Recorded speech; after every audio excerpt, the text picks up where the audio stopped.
Մայիսի 22-ին փրկարար ծառայության տնօրեն ներքին գործերի նախարարի տեղակալ փրկարարական ծառայության գեներալ-մայոր Կամո Ցուցուլյանի գլխավորությամբ տեղի է ունեցել աշխատանքային խորհրդակցություն, որին մասնակցում էին փրկարար ծառայության ղեկավար կազմը, կառուցվածքային եւ մարզային ստորաբաժանումների հրամանատարությունը։ Ամփոփվել են 2025 թվականի ընթացքում մարզային ստորաբաժանումներում իրականացված հրշեջ փրկարարական վերապատրաստումների արդյունքները։ Կամո Ցուցուլյանը փաստել է, որ դասընթացները մեծապես նպաստում են ոչ միայն հրշեջ փրկարարների օպերատիվ տակտիկական կարողությունների զարգացմանը, այլև ապահովում են արտակարգ իրավիճակներում արագ եւ համակարգված արձագանքում, շարունակաբար խթանելով մասնագիտական որակների բարձրացմանը։ Վերապատրաստումների աշխատանքային խմբի ղեկավար, փրկարար ծառայության տնօրենի խորհրդական Արմեն Գևորգյանը ներկայացրել է մարզային ստորաբաժանումներում անցկացված վերապատրաստումների ընթացքը, մատնանշելով բարելավման ենթակա ուղղությունները։ Փրկարար ծառայության մարզային մի քանի ստորաբաժանումում իրականացված վերապատրաստումները ներառել են ինչպես տեսական, այնպես էլ գործնական փուլեր, սպայակազմի եւ կրծերը անձնակազմի համար։ Ուսուցման բովանդակությունը ձևավորվել է փրկարարական գործի ժամանակակից պահանջներին համահունչ։ Վերապատրաստվողներին ներկայացրել են բարձրադիր գոտիներում ու բարձրությունների վրա աշխատանքների կազմակերպման առանձնահատկությունները, փրկարարական գործիքների կիրառման մեթոդները, ինչպես նաև կինոլոգիական խմբերի մասնակցությամբ իրականացվող գործառույթները։ 2025 թվականի ընթացքում նման վերապատրաստումները կրելու են պարբերական բնույթ։ Կամո Ցուցուլյանը բարձր գնահատելով կատարված աշխատանքը, ընդգծել է, որ հրշեջ փրկարարների աշխատանքի նկատմամբ նման համակարգված մոտեցումը պետք է դառնա շարունակական գործընթաց, ինչը նպաստում է ոչ միայն ծառայության գործունեության որակական մակարդակի բարձրացմանը, այլև խթանում է պատանի փրկարարների մասնագիտական կողմնորոշումը։ Մայիսի 25-ին ժամը 23:44-ին ոստիկանության օպերատիվ կառավարման կենտրոն վեդի բժշկական կենտրոնից հայտնել են, որ իրենց մոտ է տեղափոխվել դանակահարված տղամարդ, որը գիտակցության չգալով մահացել է։ Րոպեներ անց ստացվել է նմանատիպ նոր հաղորդում։ Հիվանդանոց տեղափոխված 18-ամյա պատանու վիճակը միջին ծանրության էր։ Քրեական ոստիկանության Արարատի մարզային վարչությունում ստացված օպերատիվ տվյալներն իրացնելիս պարզվել է, որ մայիսի 25-ին ժամը 23:30-ին Վեդի քաղաքի Շիրազի փողոցի սկզբնամասում կայարանամերձ տարածքում վիճաբանություն է տեղի ունեցել 15-ից 17 տարեկան 3 պատանու եւ 3 այլ անձանց միջև։ Վեճին միջամտել են 3 հոգի, այդ թվում պատանիներից մեկի 44-ամյա հայրը։ Այդ ընթացքում էլ միջամտողներից մեկը Վեդու բնակիչ 43-ամյա տղամարդը մոտը եղած սուր կտրող ծակող առարկայով հարվածել է 44-ամյա համաքաղաքացուն Ալիկ Հակոբյանին եւ հիվանդանոց տեղափոխված 18 դեռ չբոլորած պատանուն։ Ստացած վնասվածքների հետևանքով 44-ամյա Ալիկ Հակոբյանը բուժհաստատությունում մահացել է։ Ժամը 2:30-ին 43-ամյա տղամարդը ձերբակալվել ու տեղափոխվել է Վեդիի քննչական բաժին։ Նախաքննությամբ հանգամանքները պարզվում են։ Ծանուցում ենթադրյալ հանցանքի մեջ կասկածվողը կամ մեղադրվողը համարվում է անմեղ, քանի դեռ նրա մեղավորությունը ապացուցված չէ Հայաստանի Հանրապետության քրեական դատավարության օրենսգրքով սահմանված կարգով, դատարանի օրինական ուժի մեջ մտած դատավճռով։ Մայիսի 18-ի ուշ երեկոյան ոստիկանություն էր զանգահարել Մայրաքաղաքի Գայի պողոտայում գտնվող առևտրի կենտրոնի անվտանգության աշխատակիցը։ Էլեկտրական ծխախոտների խանութից գողություն էր կատարվել։ Համայնքային ոստիկանության նոր-նորքի բաժնից մեկնեց օպերատիվ խումբ։ Տեխնիկական միջոցի գործադրմամբ դուռը բացել, մտել էին խանութ եւ գողացել 1.200.000 դրամի էլեկտրական ծխախոտ։ Մինչ ոստիկանները ձեռնարկում էին միջոցառումներ, մայիսի 25-ին ստացվեց նմանատիպ նոր ահազանգ։ Գայի պողոտայում գտնվող մեկ այլ խանութի կախովի փականի օղակը կոտրել եւ գողացել էին 1 միլիոն դրամի էլեկտրական ծխախոտ։ Այս հանցագործությունն էլ կատարվել էր ուշ երեկոյան մութն ընկնելուն պես։ Իրավապահների գործողություններն այս անգամ արագ արդյունք տվին։ Պարզվեց, որ երկու գողությունն էլ կատարել է Մայրաքաղաքի Մոլդովական փողոցի բնակիչ 55-ամյա տղամարդը։ Մայիսի 26-ի առավոտյան նա ձերբակալվեց ու տեղափոխվեց Նոր-Նորքի բաժին։ Տղամարդն ու կազմված փաստաթղթերը ներկայացվել են նախաքննական մարմին։ Հանգամանքները պարզվում են։ Ծանուցում ենթադրյալ հանցանքի մեջ կասկածվողը կամ մեղադրվողը համարվում է անմեղ, քանի դեռ նրա մեղավորությունը ապացուցված չէ Հայաստանի Հանրապետության քրեական դատավարության օրենսգրքով սահմանված կարգով, դատարանի օրինական ուժի մեջ մտած դատավճռով։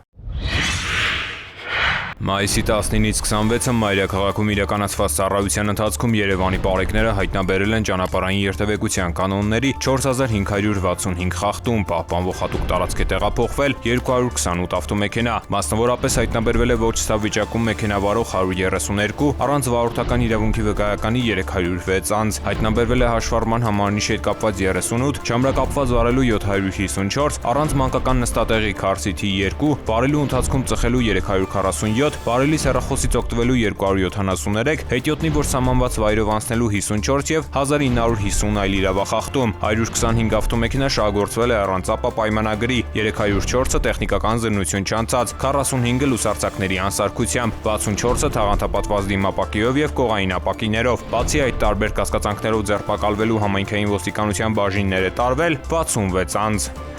Նույն ժամանակահատվածում մարզերում պարեկները հայտնաբերել են ճանապարհային երթևեկության կանոնների 16545 խախտում, պահպանվող հատուկ տարածքներ տեղափոխելով 584 տրանսպորտային միջոց։ Հայտնաբերվել է ոչ սա վիճակում մեքենա վարող 249, առանց վարորդական իրավունքի վկայականի 812 անձ։ Հայտնաբերվել է նաև հաշվառման համարանիշի հետ կապված 80, չամրակապված վարելու 4157, առանց մանկական նստատեղի քարսիթի 234, վարելու ընթացքում ծխելու 409, վարելի հեռախոսից օգտվելու 652, հետիոտնի, որ սահմանված վայրով անցնելու 57, արագության գերազանցման 2361 եւ 5099 այլ իրավախախտում, 474 ավտոմեքենա շահագործվել է առանց ԱՊԱ պայմանագրի, 1535-ը տեխնիկական զրնություն չանցած, 287-ը լուսարձակների անսարքությամբ, այդ թվում 10-ը բեռնատար, 174-ը թաղանթապատված դիմապակիով եւ կողային ապակիներով։ Բացի այդ, տարբեր կասկածանքներով ձերբակալվելու համայնքային ոստիկանության տարածքային բաժիններ է տարվել 38 անձ։ Ներքին գործերի նախարարության շրջիկ սպասարկման գրասենյակները մայիս ամսին կշարունակեն հանրային ծառայություններ մատուցել Հայաստանի Հանրապետության մարզերում։ Ներքին գործերի նախարարի հրամանի համաձայն մայիս ամսին ծառայություններ կմատուցվեն հետևյալ բնակավայրերում։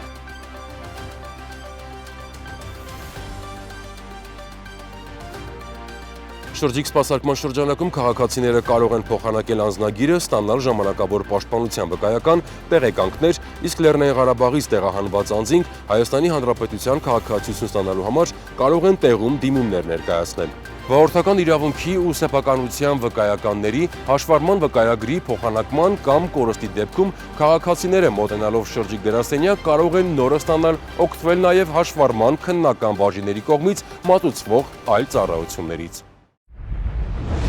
Կառավարությունն իրազեկում է։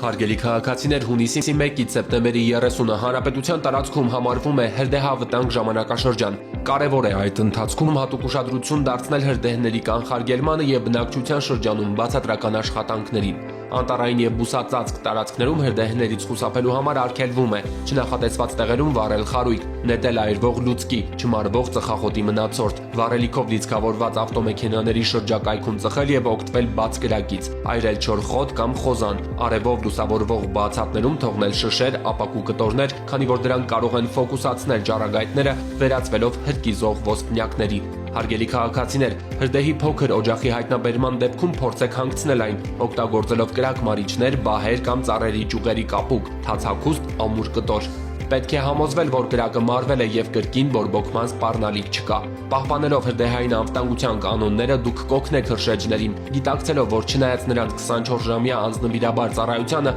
անտառն ամբողջությամբ եւ մշտապես ուշադրության կենտրոնում պահելն անհնար է։ Որպես հիշեցում, վարչական իրավախախտումների մասին Հայաստանի Հանրապետության օրենսգիրքը սահմանում է հրկիզման կամ կրակի հետ անփույթ վարվելու հետևանքով անտառներում ծառերը, թփերը, մշակաբույսերը ոչնչացնելը կամ վնասելն առաջացնում է նվազագույն աշխատավարձի մինչև 150 պատիկի չափով տուգանք։ Խոզանները, բուսական մնացորդները ու չորացած բուսականությամբ տարածքները, արոտավայրերի ու խոթարքների բուսականությունը, գյուղատնտեսական, անտառամերձ, անտառային եւ բնության հատուկ պահպանվող տարածքների հողերում այրելը սահմանված նվազագույն աշխատավարձի 50 պատիկից 300 պատիկի չափով։ Հարգելի քաղաքացիներ, եթե նկատում եք հրդեհ, ապա զանգահարեք 911 հեռախոսահամարին։